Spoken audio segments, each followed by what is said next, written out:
Assalamualaikum warahmatullahi wabarakatuh. Nama saya Amalia Amanda Putri, kelas 3 akuntansi.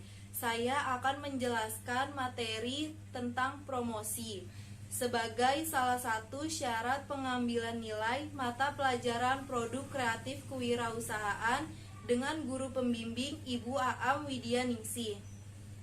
Yang pertama, pengertian promosi. Promosi adalah upaya untuk memberitahukan atau menawarkan produk atau jasa dengan tujuan untuk menarik calon konsumen terhadap produk yang kita tawarkan untuk membelinya atau mengkonsumsinya. Menurut Kotler dalam Kismono 2001, merek dapat dibedakan menjadi 3 pengertian. Yang pertama, brand name adalah simbol atau ikon yang menjadi ciri khas tersendiri untuk suatu merek dan digunakan untuk membedakan antara produk satu dengan produk yang lainnya. Yang kedua, brand mark adalah suatu simbol atau desain yang digunakan untuk memberikan identitas pada produk tersebut. Brand mark tersebut digunakan untuk membedakan dengan produk lainnya. Dan yang ketiga adalah trademark. Brand yang sudah dilindungi oleh undang-undang karena sudah didaftarkan pada pemerintah dan perusahaan. Trademark terdiri atas kata-kata, huruf, dan angka-angka yang dapat diucapkan. Selain itu, ada juga yang disebut dengan kerangka AIDA, yang bertujuan untuk meningkatkan perkembangan bisnis. Singkatan AIDA adalah singkatan dari 1. Attention, perhatian. 2. Interest, minat. 3. Desire, keinginan. 4. Action, aksi. Berikut 3 metode strategi pemasaran yang paling populer. Yang pertama, segmentasi. Segmentasi adalah proses pengelompokan individu-individu berdasarkan perilaku ataupun kebutuhan kelompok tersebut. Ada 4 variabel segmentasi pasar. Yang pertama, segmentasi geografi. Segmen ini membagi pasar dengan melihat letak geografinya.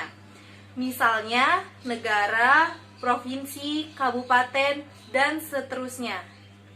Yang kedua, segmentasi demografi. Segmen ini membagi pasar sesuai usia, pendapatan, jenis kelamin, ras, agama, generasi, pendidikan, dan lain-lain. Dan yang ketiga, segmentasi psikografis. Segmentasi yang membagi pasar melalui kepribadian konsumen, melalui gaya hidup, nilai, dan kepribadiannya. Kedua, targeting. Targeting adalah siapa yang dituju atau menetapkan target pasar. Beberapa kriteria untuk memperoleh target market yang tepat. Yang pertama, responsif. Pasar yang dituju harus responsif terhadap produk yang diluncurkan. Untuk mendapatkan respon yang positif, maka perlu diketahui target market yang tepat. Kedua, potensi penjualan. Potensi penjualan adalah persentase dari total potensi pasar. 3. Jangkauan media. Sebagai media untuk promosi yang memiliki pengaruh besar terhadap tercapainya hasil yang optimal dari pemasaran suatu produk. Terakhir, sensitivitas terhadap pasar. Untuk mempertahankan sebuah pasar, sasaran maka perlu selalu mengetahui dinamika pasar secara konsisten.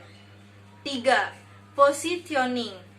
Positioning adalah strategi untuk memenangi dan menguasai benak pelanggan melalui produk yang kita tawarkan. 4 cara dalam membangun positioning yaitu: yang pertama, harus dapat diukur atau measurable. Ukuran, daya beli, dan profil segmen harus dapat diukur. Yang kedua, harus dapat dilaksanakan atau actionable. Program-program yang efektif dapat dirumuskan untuk menarik dan melayani segmen-segmen yang bersangkutan. Yang ketiga, harus dapat dicapai atau accessible. Segmen dapat dijangkau dan dilayani secara efektif. Dan yang terakhir, harus cukup luas atau substansial. Segmen harus cukup besar dan menguntungkan untuk dilayani. Berikutnya adalah tujuan promosi. Yang pertama, mengirimkan informasi suatu produk kepada target pasar. Kedua, untuk memperoleh peningkatan penjualan dan profit atau laba. Ketiga, untuk memperoleh pelanggan baru atau menjaga loyalitas konsumen. Keempat, untuk menstabilkan penjualan ketika pasar lesu. Kelima, menjadi pembeda dan juga mengunggulkan produk sendiri dari pesaing. Keenam, merubah citra produk di mata konsumen sesuai dengan yang diinginkan. Dan yang ketujuh, merubah tingkah laku dan anggapan konsumen. Fungsi promosi. Yang pertama, fungsi pengenalan. Fungsi pengenalan adalah cara perusahaan untuk memperkenalkan produk pada para konsumen. Dengan adanya promosi ini, para konsumen akan mengenal berbagai jenis fitur dan juga manfaat yang terdapat dalam suatu produk tersebut. Kedua, fungsi penawaran. Fungsi penawaran adalah menawarkan pada konsumen agar membuat keputusan untuk membeli. Ketiga, fungsi penjagaan konsumen. Fungsi ini telah menekankan pada kualitas transaksi dan bukan kuantitas jumlah konsumen. Kegiatan utamanya adalah memberikan pelayanan terbaik agar konsumen tersebut setia pada produk. Keempat, fungsi perbaikan. Tujuan promosi ini adalah untuk memperbaiki kesalahan yang pernah Anda dan tim Anda buat. Bisa dikatakan juga sebagai perminta maaf Anda terhadap konsumen. Jenis-jenis promosi. Yang pertama, periklanan atau advertising. Bentuk promosi dengan menggunakan berbagai media yang ditunjukkan untuk merangsang pembeli. Periklanan bisa dibedakan menjadi 4. Yang pertama, advertensi cetak. Contohnya koran, majalah, dan lain-lain. Yang kedua, advertensi elektronika. Contohnya website, blog, radio, televisi, dan lain-lain. Ketiga, pengiriman langsung. Pengiriman langsung adalah barang cetakan yang dikirim langsung dengan memakai jasa pos. Keempat, advertensi khusus adalah seluruh jenis barang yang berbentuk hadiah. Kedua, personal selling. Personal selling adalah kegiatan mempromosikan suatu produk dengan cara mendatangi ke tempat konsumen berada oleh seorang wiraniaga atau salesperson. Ketiga, sales promotion. Promosi penjualan menawarkan suatu produk untuk merangsang barang perusahaan untuk dibeli. Strategi yang digunakan dalam sales promotion. Yang pertama, diskon. Diskon adalah pengurangan harga dari harga standar, harga umum, atau harga jual. Kedua, kupon atau voucher adalah pembelian dengan jumlah tertentu akan mendapatkan kupon atau voucher yang bisa digunakan untuk pembelian produk tertentu. Keempat, sampel atau contoh. Dalam melaksanakan promosi tidak boleh ragu untuk memberi contoh kepada pembeli. Yang keempat, undian, yaitu cara promosi dengan menarik konsumen agar mengumpulkan label yang berisi nama produk agar kemudian diundi dan memperoleh hadiah. Dan yang keempat, publicity, merupakan usaha pendekatan terhadap masyarakat supaya lebih dikenal oleh masyarakat. Misalnya, jumpa pers, publikasi produk, bimbingan terhadap masyarakat, dan lain sebagainya. Berikutnya, manfaat promosi. Yang pertama, customer loyalty. Promosi bermanfaat untuk meningkatkan loyalitas konsumen agar nantinya tidak beralih ke produk lainnya. Kedua, media komunikasi. Promosi akan dapat membantu sebuah perusahaan untuk menyampaikan informasi-informasi yang ingin disampaikan kepada konsumen dari calon konsumennya. Ketiga, agar tahu harga yang sesuai dengan keadaan pasar. Keempat, agar tahu strategi promosi yang tepat terhadap calon konsumen. Kelima, agar tahu kondisi persaingan pasar dan bagaimana mengatasi hal tersebut. Dan yang terakhir, untuk membuat image produk. Berikutnya, contoh promosi. Yang pertama, diskon stick 40% setiap pembelian di atas 250.000.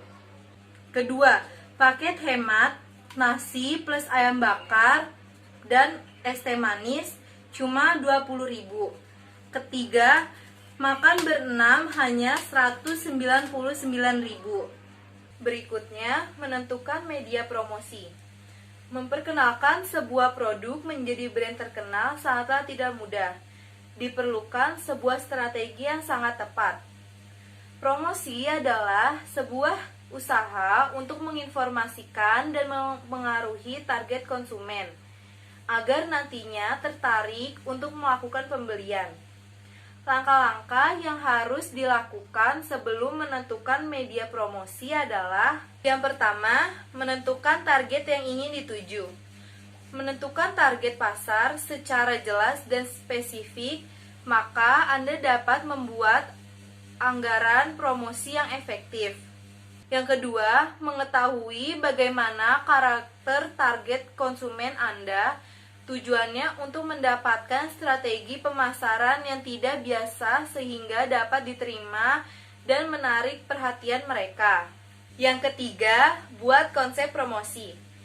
Tema promosi atau pemasaran dilakukan untuk menarik konsumen atau target pasar yang sudah Anda tentukan sebelumnya, seperti penyertaan tagline atau pesan moral. Selanjutnya, sertakan kelebihan produk kita. Dilakukan agar konsumen tahu apa yang membedakan produk Anda dengan produk yang lainnya. Yang keempat, sertakan kelebihan produk kita. Dilakukan agar konsumen tahu apa yang membedakan produk Anda dengan produk yang lainnya. Dan yang kelima, buatlah program promosi yang sangat menarik. Memberikan potongan harga atau memberikan produk secara gratis dapat menciptakan sebuah program promosi timbal balik. Yang keenam, melakukan promosi online. Bagi pembisnis internet seperti surga tempat promosi. Yang ketujuh, melakukan promosi offline, yaitu dengan cara menyebar brosur, iklan koran, dan media cetak atau dapat diberikan di papan reklame. Yang kedelapan, berikan free sample. Kebanyakan pembeli tertarik untuk membeli setelah mencoba produk. Maka tidak ada salahnya jika memberikan free sample untuk calon pelanggan. Yang kesembilan, aktif menjadi peserta pameran. Pameran juga salah satu cara promosi yang efektif untuk memperkenalkannya ke masyarakat. Dan yang terakhir, gunakan data konsumen untuk promosi. Tujuan mengumpulkan data konsumen adalah agar dapat memberikan promosi atau penawaran terbaru dari brand yang dipasarkan langsung konsumen dengan menggunakan platform email atau messenger. Berikutnya yaitu pemilihan media promosi. Membuat sebuah bisnis yang sukses harus efisien, efektif, dan tumbuh. Setiap bisnis perlu bertumbuh dan berkembang, dan semuanya itu diperlukan berbagai cara. Salah satunya dengan media promosi yang tepat diantaranya adalah: yang pertama, iklan. Iklan adalah bentuk promosi bersifat massal dan non-personal. Oleh karena itu, siklusnya luas, maka per unit menjadi lebih murah. Tetapi karena bersifat non-personal, maka iklan tidak perlu responsif. Oleh karena itu, iklan tidak diharapkan sebagai media komunikatif interaktif. Yang kedua, promosi penjualan. Promosi penjualan adalah bentuk promosi personal maupun non-personal untuk mendongkrak penjualan dalam jangka pendek. Promosi penjualan memang dirancang dengan berbagai cara, personal maupun non-personal, untuk mendorong penjualan pada saat-saat tertentu. Yang ketiga, penjualan personal. Penjualan personal adalah aktivitas penjualan yang bersifat promosional. Karena bersifat personal, promosi ini sangat efektif membina komunikasi dua arah dengan audiensnya. Dan yang keempat adalah identitas produk adalah desain produk yang bersifat khas yang mempunyai daya tarik tersendiri. Identitas produk adalah bentuk penampilan promosi produk secara konkret. Dan yang terakhir, publisitas. Publisitas adalah bentuk promosi yang lebih banyak dilakukan oleh masyarakat. Audiens sering berperan bahwa informasi produk dari sumber non-produsen tentu akan lebih fair atau jujur. Berikutnya adalah pertimbangan penentuan media tersebut berdasarkan yang pertama, jenis dan karakter produk yang dipasarkan serta perilaku audiens. Yang kedua, program promosi pesaing. Yang ketiga, pilihan media berdasarkan produk. Produk yang mempunyai tampilan unik dan mampu membangkitkan emosional akan lebih pas bila dipromosikan dengan iklan. Yang keempat, pilihan media berdasarkan pesaing. Seringkali perancang pemilihan media diambil untuk menanggapi promosi pesaing. Karena pesaing gencar memberi hadiah kepada pelanggannya. Tentunya perusahaan harus merespon dengan program yang seimbang agar supaya tidak ditinggalkan oleh pelanggan. Yang kelima, evaluasi berbasis standar promosi. Pada dasarnya, tindak evaluasinya adalah pembandingan nilai. Untuk dasar pembandingan nilai diperlukan standar untuk ukuran keberhasilan, yaitu pernyataan tujuan atau anggaran promosi. Yang keenam, evaluasi berbasis pola efek pengaruh. Kampanye program promosi tidaklah begitu saja langsung saat yang bersamaan memberikan pengaruh. Selalu ada tenggang waktu antara eksekusi program dengan hasil kinerja program. Dan yang terakhir, evaluasi berbasis metodologi. Metode evaluasi dapat dilakukan sebelum prates, pada saat protes, atau sesudah post-tes. Program promosi dilaksanakan. Sebuah usaha yang menggunakan promosi penjualan, misalnya memberikan hadiah bagi beberapa orang pembeli yang pertama, membuat sampel produk, membuat kupon berhadiah, memberikan konsultasi pelanggan, dan sebagainya. Dan jangan lupa memberikan layanan terbaik agar pembeli mau datang lagi. Sekian materi dari saya tentang promosi, kurang lebihnya mohon maaf. Wassalamualaikum warahmatullahi wabarakatuh.